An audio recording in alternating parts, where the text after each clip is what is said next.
जब इस पूरी घटना का जिक्र सभी के सामने आया तो तरह तरह की बातें आई। वहाँ के कमिश्नर को चिंता सिर्फ और सिर्फ अपने 4 सिपाहियों की है, बाकी आम जनता मारी जा रही। इससे ज़्यादा कोई खास फर्क उनको पड़ा नहीं, क्योंकि उनके हिसाब से 4 पुलिसकर्मी ही इसमें मारे गए।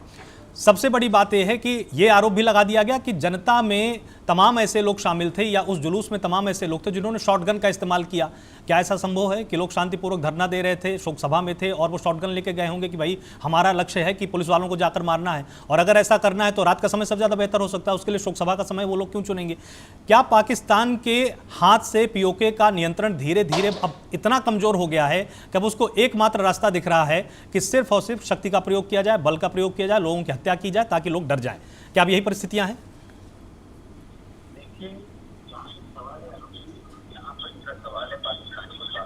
पाकिस्तान के अंदर इतना अंदर पहुंचा हुआ है, चाहे बलूचिस्तान ले लीजिए, चाहे आप चाहे आप यूपी को ले लीजिए, इन लोगों ने आजादी के बाद से इनको जो चाहिए था वो कभी नहीं दिया उसकी जनता को, और उनके साथ जाति की, उनके बजट में कटौती की और उनका जो संसाधन था उनका यूज किया, लेकिन वहां के लोगों को दिया कुछ नहीं। ये पार्टी खुलकर आई हुई कहा जाता है कि बाहर के हमारे भारत है और रहे, ये साफ कह दिया है। किसी न किसी दिन हमारे पास आएगा और ये पाकिस्तानी देखते रहेंगे इसी बात को कि हमारे हाथ से निकल गया, जैसे कि इसका बांग्लादेश बन गया, और आप देखिए बलूचिस्तान अलग बनेगा और के हमारे पास आ जाएगा। ये इनको अच्छी तरह समझना होगा, और ये इस बात को समझ नहीं पा रहे हैं, किसी को दबाना चाह रहे हैं। जितना किसी को दबाया जाता है उसमें इसमें विस्फोटक स्थिति पैदा होती है। राव साहब ने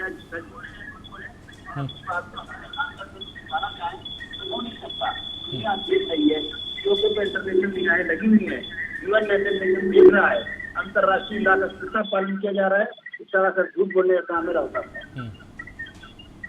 राव साहब, सीधे तौर पर तमाम पैनलिस्ट का ये मानना है कि पीओके पर आपका नियंत्रण बहुत ही कमजोर होता जा रहा है और वो धीरे धीरे एक दिन भारत के हाथ में ही आ जाएगा, अगर समय रहते आपने कुछ ऐसे ठोस कदम उठाए कि जनता का भरोसा आप लोग जीत पाए। नहीं, ऐसा कुछ भी नहीं है। ये खाम ख्याली है, और ये किसी दौर में बांग्लादेश को लेके भी हुआ था। आज रिजल्ट ये है कि वो बांग्लादेश वैसे ही एक अलग मुल्क बन गया, लेकिन यहाँ पे ऐसा कुछ भी सीन नहीं है। और कुछ अनासर की वजह से ये सारा कुछ हुआ, खूनी अमल हुआ, जिसमें पुलिस वाले भी मरे और आम लोग भी मरे। और दूसरी चीज, जहाँ पे भी कोई आम आदमी, जो सा बेगुनाह आदमी मरता है, वो तकलीफ होती है, वो किसी भी मुल्क का हो, किसी भी जगह का हो, चाहे वो ईरान के अंदर बच्चियों का मरना हो, चाहे वो इंडिया के अंदर विजय थलापति के जुलूस में आम लोगों का मरना हो, जहाँ पे भी आम लोग मरते हैं वो दिली दुख होता है।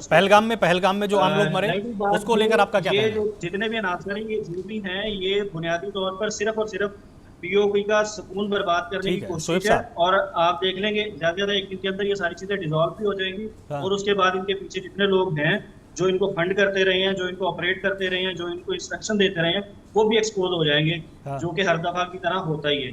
और एंड ऑफ द डे सामने वाली पार्टी ने कभी उस चीज को एक्सेप्ट नहीं करना। शोएब जी, आपने विजय थलापति के जुलूस में जो स्टैम्पेड हुई, मतलब जो भगदड़ के चलते लोगों की जान गई, हालांकि वो कहीं से भी किसी का षड्यंत्र नहीं थी, वो एक पैनिक सिचुएशन क्रिएट हुई, वो स्टैम्पेड था।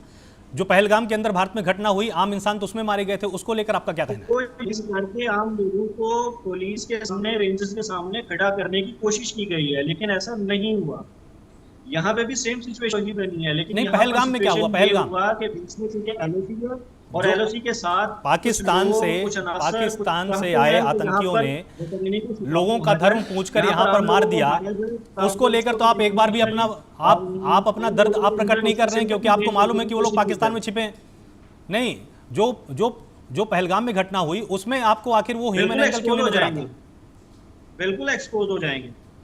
नहीं, पहलगाम में जिन आतंकियों ने इस घटना को वारदात दिया,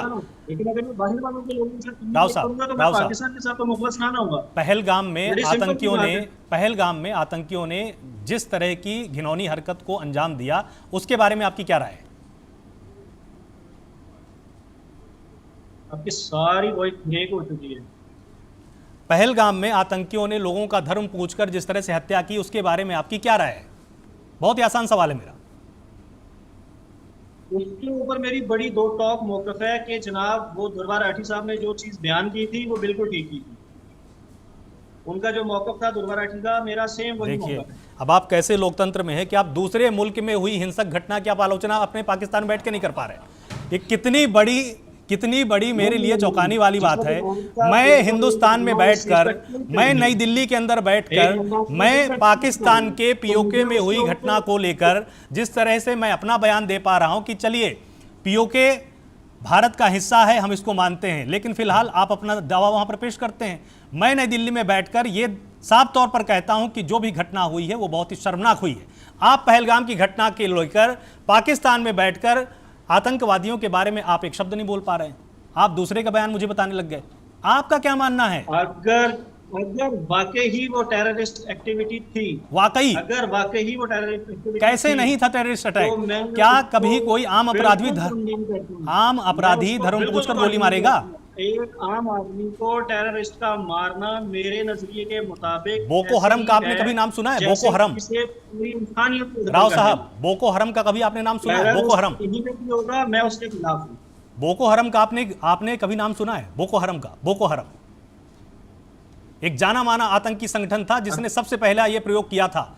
एयरपोर्ट के अंदर लोगों से धर्म पूछा, जब लोगों ने बोला कि मैं मुसलमान हूं तो उनसे आयतें पूछी, जो आयतें नहीं बता पाए उनके माथे में गोली मार दी गई। वैसा ही प्रयोग पहलगाम में किया गया था। उसको लेकर आपको यह कहना पड़ रहा है कि अगर यह आतंकी घटना हुई तो यह गलत है। अगर इसमें आपने फिर क्यों लगाया? हिंदुस्तान बोल रहा है आतंकी घटना थी। अभी तक के इंटरनेशनल लेवल पर सामने आए हैं उसके मुताबिक तो प्लांटेड था ये। अच्छा, जो एक टेररिस्ट होता है वो कभी भी किसी का मजहब मैं भारत में बैठा हुआ हूं, मेरे देश में एक घटना घटी है, हमारी भारतीय सेना ने, भारत सरकार ने इसको आतंकवादी घटना डिक्लेयर किया है, आप उसको नहीं मानेंगे? सब कुछ होती है सारी। किसने बताया है आपको? किसने बताया? किसने बताया आपको? मुनीर जी ने बताया है? किसने बताया है? किसने बताया है कि वहां पर जाके संतों ने हत्या की है? हम बोल रहे हैं भाई, हमारी भारतीय सेना बोल रही है, भारत सरकार बोल रही है और भारतीय मीडिया बोल रही है आतंकी घटना थी वो। आप ही का साथी दुर्गा राठी है ना, उसको कन्विंस। अरे तो क्यों नहीं कहेंगे? क्यों नहीं कहेंगे? क्यों नहीं कहेंगे? आतंकी घटना थी वो, हम बोल रहे हैं। राठी साहब तो मानते हैं, वो तो कहते हैं प्लांटेड थी वो। भारतीय सेना बोल रही है, भारत सरकार बोल रही है। अब आपके लिए अगर आतंकी इतने मायने रखते हैं कि आप उनकी बात मान रहे हैं तो ये तो बहुत हैरानी की बात है। अच्छा, दुर्गा राठी साहब ठीक है।